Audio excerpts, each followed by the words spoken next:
Hello everyone, welcome back. This is a new series, episode series. Um, it is probably going to be titled Bitcoin Prediction. Um, so in these videos, what I'm going to do is just make a lot of predictions. Short term, long term, um, every now and then a general rant. Um, Once in a while, I'll throw in some of my good old digital art because I have Photoshop now and I can do that. And so I'll still make videos. I just won't make videos about what I'm doing specifically, and for several reasons, and also to share some of my experience and hope to pass my knowledge and experience on to you if you're new to Bitcoin or new to the cryptocurrency space, or if you've been in this space for a very long time. I just want to relay my experience with you overall in the cryptocurrency space, or in specifically Bitcoin space. Um, Not that I go out or do anything with any group of Bitcoiners. I guess once you own a Bitcoin, you're a part of the Bitcoin space all of a sudden.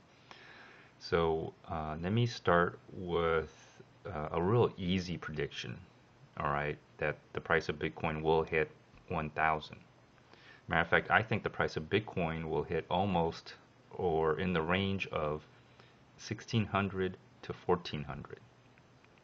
And I'll give you my reasons why I think that's where it's gonna probably ultimately hit the high. I mean, it could go more. It could go more, but I think about 16 to 1,400 is the range before you start seeing things pull back and whatnot, or a lot of psychological reasons for it. But I'll tell you why I ranged that price, because uh, this is on a bid stamp. If you can see that clearly a little bit better.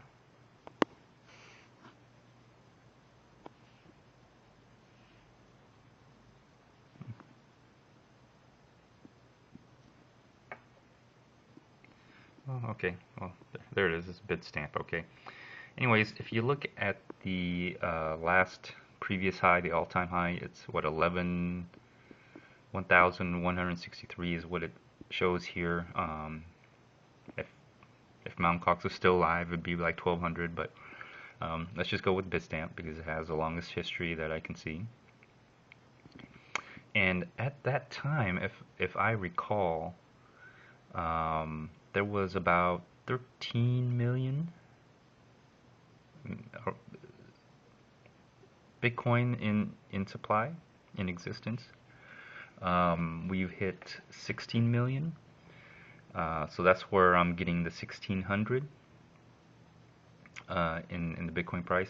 But since there was about 13 million and this price hit, 1,100 or almost 1,200 if I round it up, I'm thinking, well, if we have 16 million and the price is going up, where are we going to hit? Because after it passes, the all-time high, after the current price passes the all-time high, there is no way to really read the chart because we're literally going in unknown territory. We can't look at the past or anything. You could try to draw a line or something and do that, but again, it's not. It's hard to do that because you don't have enough sufficient history, chart history in that price range to really look at things. So what I'm just going to do is just make the assumption that since there was 13 million in this all-time high and that was the price, and if I ratio that to 16 million, we should be around a new all-time high of 1,600 to 1,400. So a little bit longer prediction. Short-term prediction, yeah, it's gonna hit 1,000. That's an easy prediction. Um, so there's some of my predictions right there. The other thing I wanted to do was also talk about. I'll pass on some of my experience, my previous experience from since I started 2013 to now, is that as the price increases, there is the potential danger for exchanges getting hacked increase. Okay. Um, and another thing that I've kind of noticed was the volume is still very low, but look at the price movement, and then look at the volume, and compared to the past, it's still very low. So um, I've heard people say 3,000, 5,000. Um, that's definitely possible, um, but I'm not too sure of that. I'm sure it will reach that price, but I don't think it's going to be reaching that price, uh, um, at least within the next 3 months. Um, the difference since I started was when I started, I traded on the exchanges. Um, and that's when Mt. Gox collapsed. That's when all of a sudden, Bitstamp got hacked, Bitphoenix got hacked, all these other exchanges got hacked, and as the price of Bitcoin goes up, and people are going on these exchanges to trade Bitcoin, especially the speculators, mostly the speculators, I would assume. Uh, the the likelihood of hacking attacks increases exponentially, and so my uh, experience would tell me to, if you do trade on the exchange and you're genuinely interested in holding on to Bitcoin, this is the key thing: to hold, to be a huddle, what they call a huddler, um, is really important. And I'm not saying that so you can pump the price up or be stuck with Bitcoin in your wallet, no way to cash out. Because today it's very different. It's easy to cash out in Bitcoin without using exchange. The peer-to-peer market is very strong, even here in the U.S. and wherever you are. It's very strong, and so I think what's going on is a lot of people from 2013 who are still in Bitcoin have learned a great lesson, and the lesson is: do not have your Bitcoin in a wallet that you do not control. So all the exchanges, even local Bitcoins, Coinbase, GDAX, Gemini, Poloniex, um, all the Chinese exchange, even Bitsy, although Bitsy I've noticed has never gotten really hacked. Well, at least they never got their Bitcoins hacked.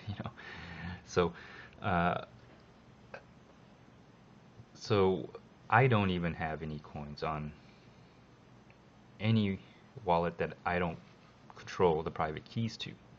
I've learned that lesson, and I think that's another reason why the volume is so low, but the price is going up, is that a lot of people are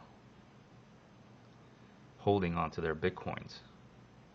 I trade on a peer-to-peer level. I've pretty much sold a lot of my Bitcoins as the price of Bitcoin started demanding. I mean, people were just coming to me with very large trades, and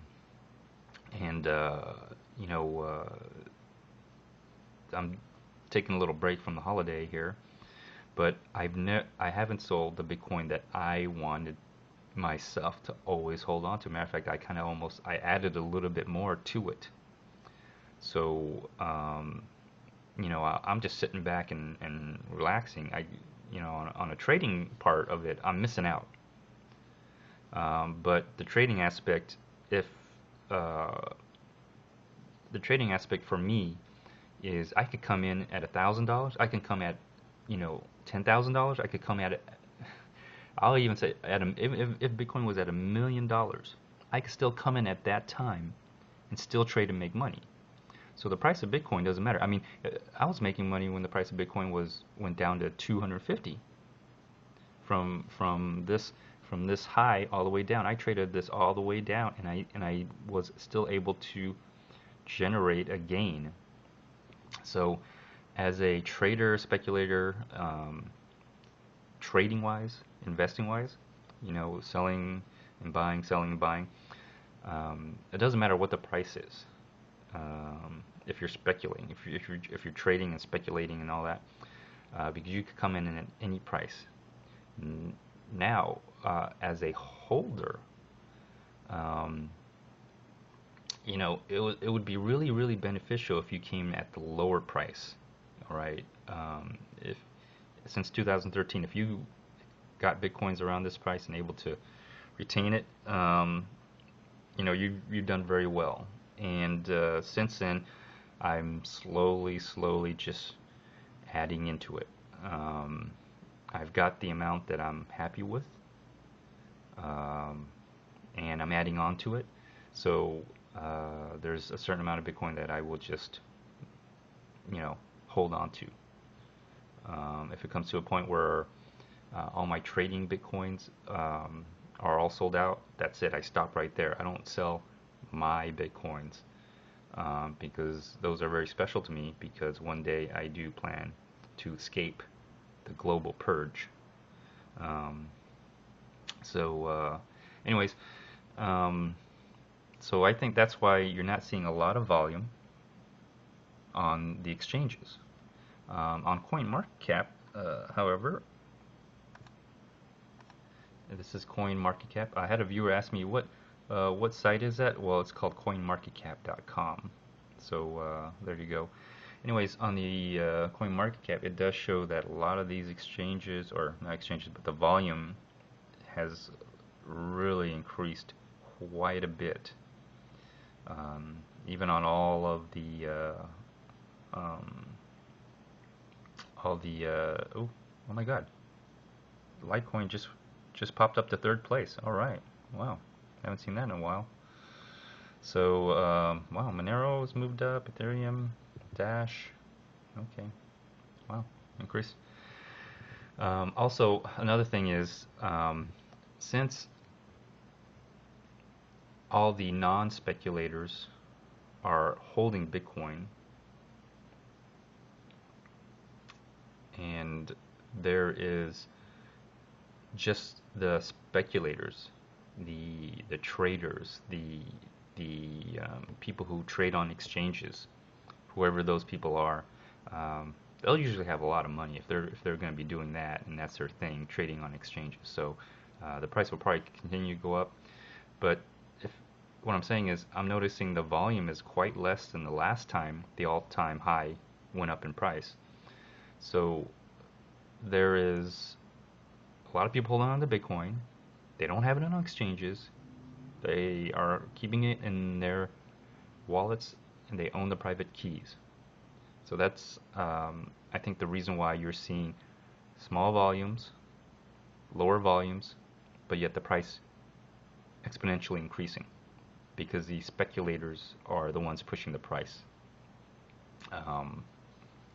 The people who've learned from last time, since 2013, they've learned from the past, and they're not going to repeat the same mistake. So they've already got their Bitcoin in their own wallet with their own private keys, which they can control. So when your account gets frozen, or when an exchange gets hacked or something like that, you got your Bitcoin. So I think there's a lot of people holding on to their Bitcoin, and the low volume on the exchanges compared to 2013, the all-time high, and even some points in between, You know, look at these volumes here, but then since this point here, look at the low volume since then, but yet look at that price increase. That tells me that there's not enough Bitcoins on these exchanges, and the people who are buying them are driving that price up. So that tells me that there's a lot of Bitcoin that are not on the exchanges. There's a supply shortage on the exchanges, and so the price will easily continue to rise. So that's what I can see, and that's kind of my prediction on this. If you're wondering why the price is going up so fast, so easily, I think it's honestly that there's a very low amount of Bitcoin out there on these exchanges to trade. People are holding on. If you do trade on the exchanges, if you're buying Bitcoin, and depending on your trading strategy, I guess, I would highly recommend at the end of the day, and if you're not going to trade, just take your Bitcoins out, and then when you wake up in the morning, put your Bitcoins back in, because the likelihood of the price going up is very high. So you probably won't have to worry about the price falling. If you're selling your Bitcoin, then I guess you don't have a choice but to keep that money on the exchange. Again, be careful. Bitfinex got hacked, and what they did is they tokenized their losses, or they socialized their losses. Mt. Gox just completely collapsed. As the price increases, this is the danger. So please learn from my mistake, so you don't have to make those same mistakes. It's very important. So, anyways, that's my little rant, and my far off prediction. My midterm prediction would be all-time high being 1600, since there's 16 million Bitcoins. I think about 1600 will be the new all-time high. And another thing is, I also want to share with you this little RSI that I've been looking at, and there is, what I like to say is, the RSI kind of moves in cyclical cycles. I know that sounds cyclical cycles, circly circles. Anyways, RSI moves up and down all the time, right? I mean, they fall within the range of typically 70 to 30, that number 70-30. With Bitcoin, it's not that way. It's 70 to like 100 for some reason. So, but if you look at, and there's not a lot of data, but the data is out there for speculators to look at, so they'll probably be looking at this. And you got to remember, the only way I'm driving up the price of Bitcoin is holding on to my Bitcoins. I don't go on these exchanges because I've just learned my lesson on that. So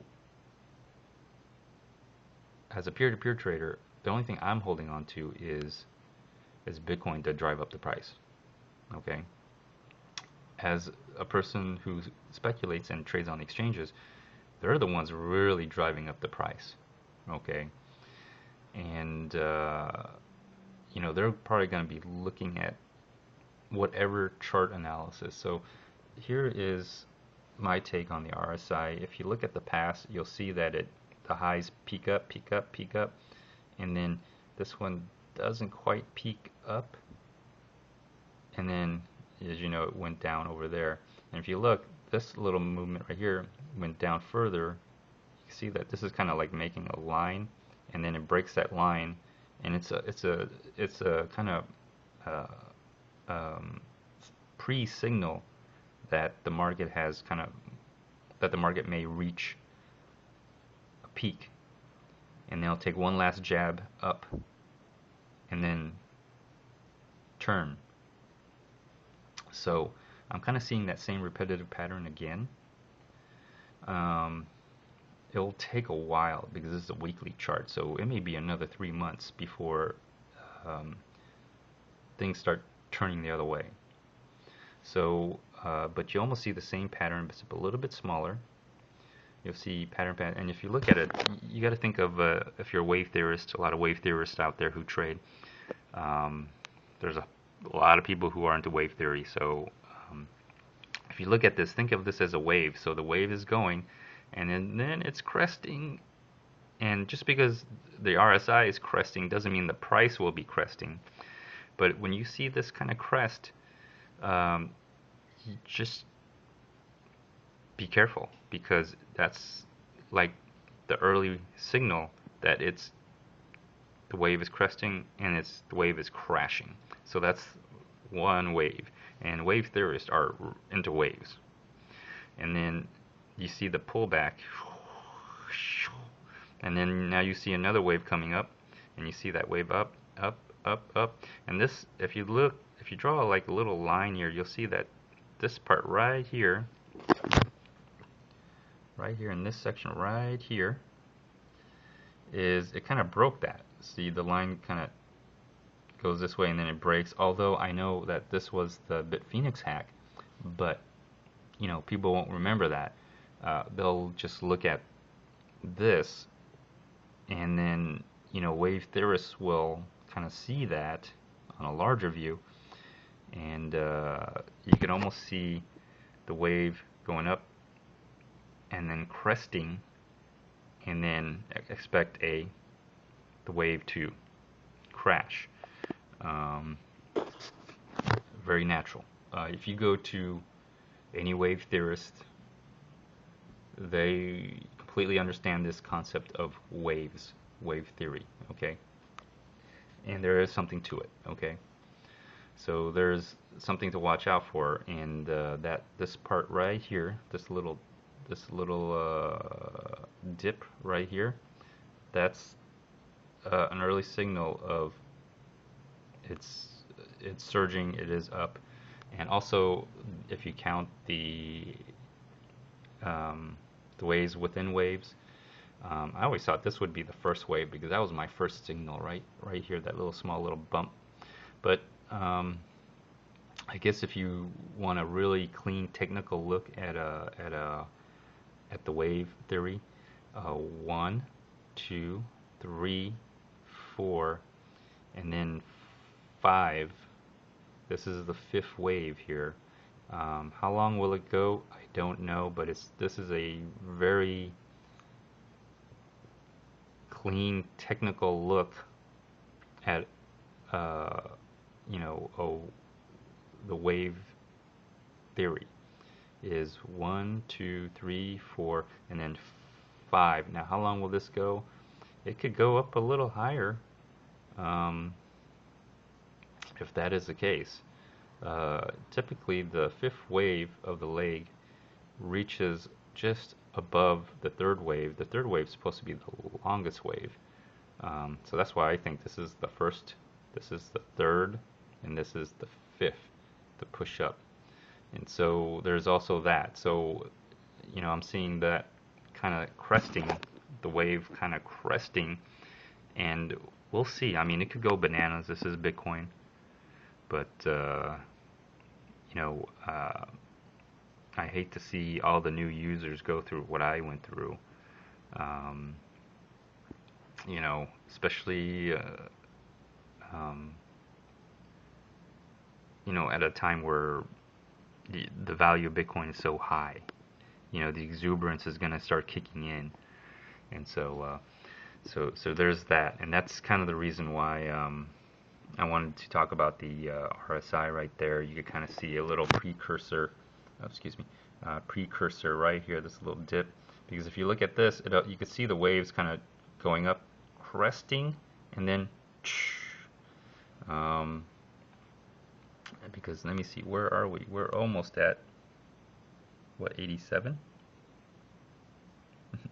90. The RSI to be at 90 is extremely overbought. Okay, there's a reason why they have these lines here at 70 and at 30. These are very extremes, but when you have exuberance, the momentum, the excitement, it can push up high, as you can tell from previous. And so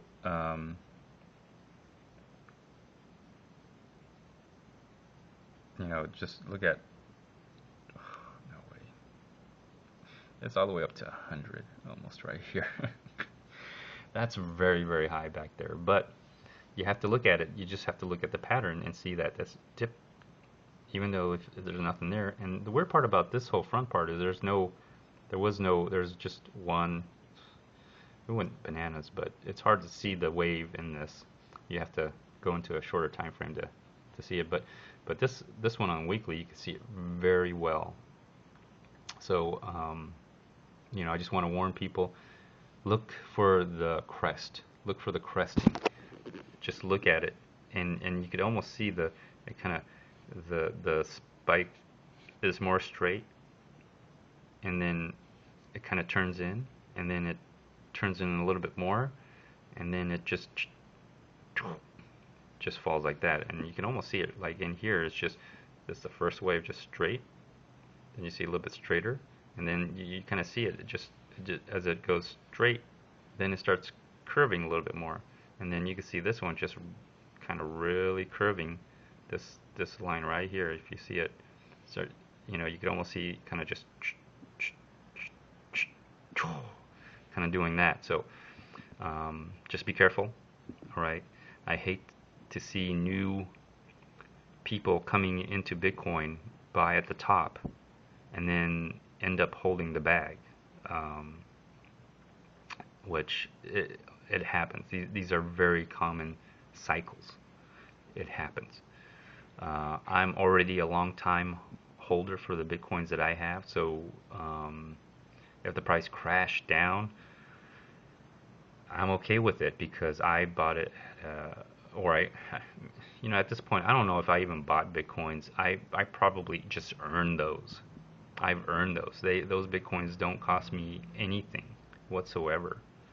That's why I can hold on to them without losing my head, you know, or getting emotional. A lot of people who are coming in now, you're probably going to get, you know, panicked. So if you're going to buy it because you want Bitcoin and you want to hold on to it because in the long term you think it's going to do great.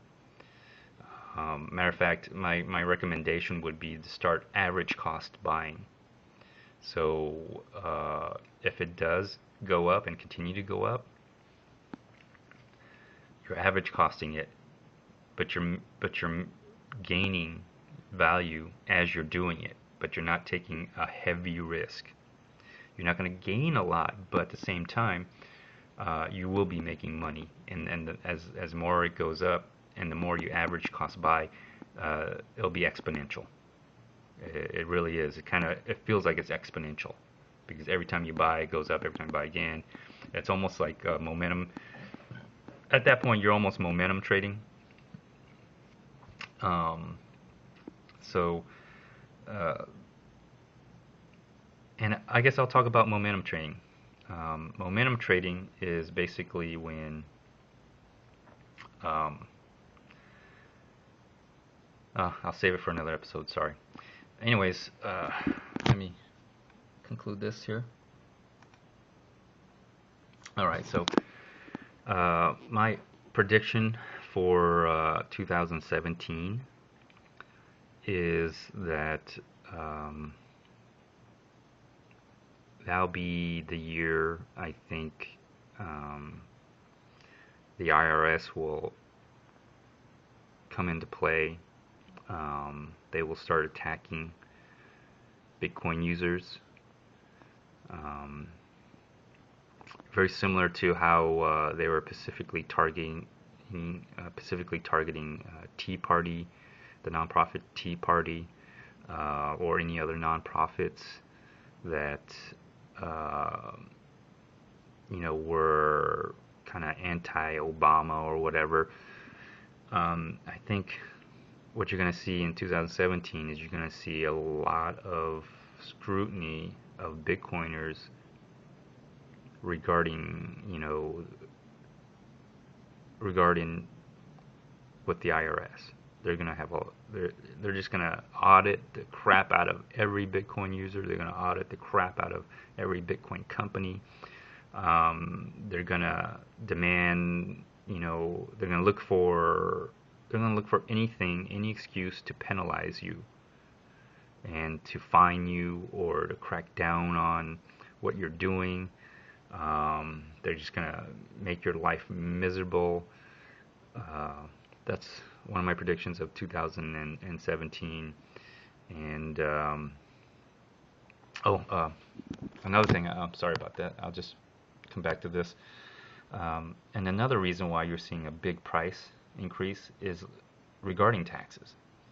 Since the price is going up, there's no reason to cash out, right? Matter of fact, if you did cash out and you did make a capital gain, since the price is going up, this is a great time for you to just buy at the end of the year,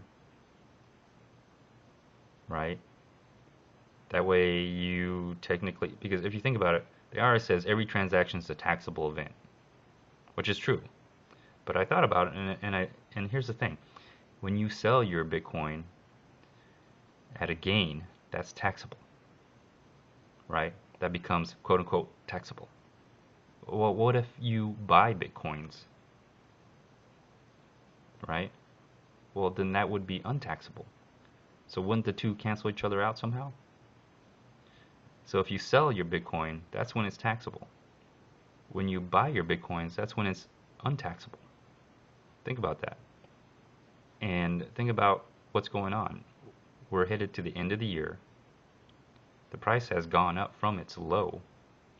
Anybody who bought Bitcoin and sold Bitcoin has made a capital gain since this period in time. And that's the end of 2000. And right here, Pacific, that large price movement up, that's pretty much the end of 2015, and this is all 2016. So anybody who bought Bitcoin and sold Bitcoin at this point in time most likely made a capital gain. So at the end of the year, it would make sense that now you have a tax liability. Well, how do you get rid of it? Buy Bitcoin. And at the end of the tax year, if all your capital is in Bitcoin, there's nothing to tax.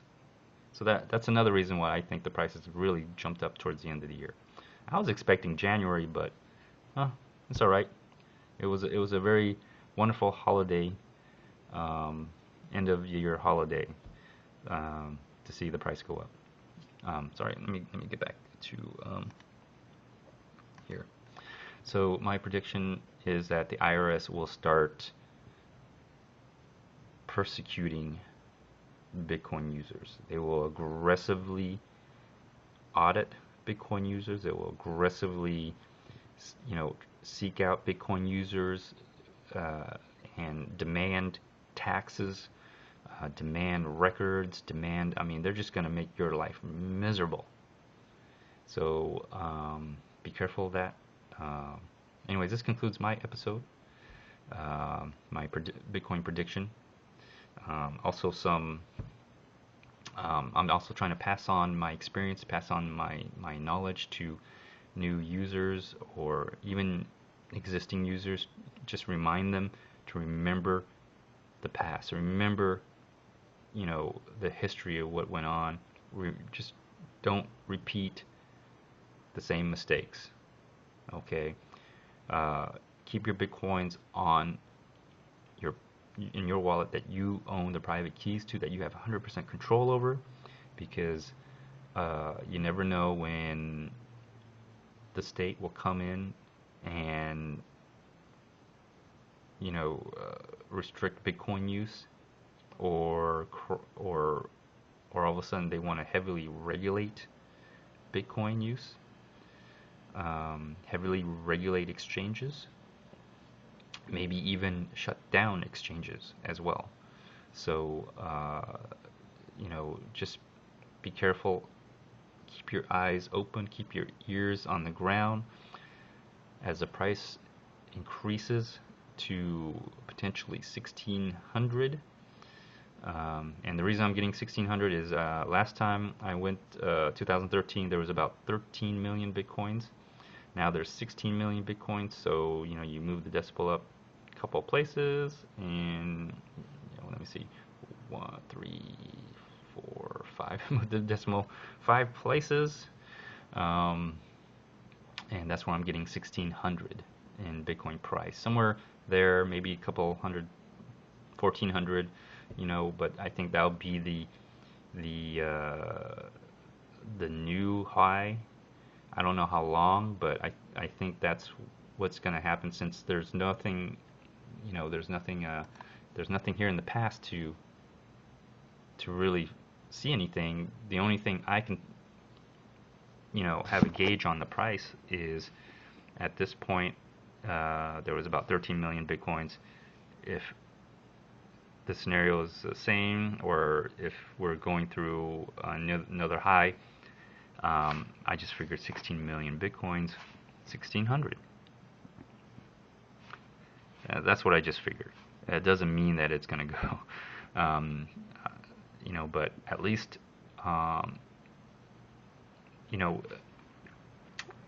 people who speculate, that's what they're going to think. And I do speculate. I have bitcoins that I speculate with, but I also have bitcoins that I just hold, that I've earned. They're basically free bitcoins through trading, and those I'm never going to sell. I'm hoping one day I will actually use those Bitcoin to save my life. Also the life of my loved ones. I will use those Bitcoins to save their lives.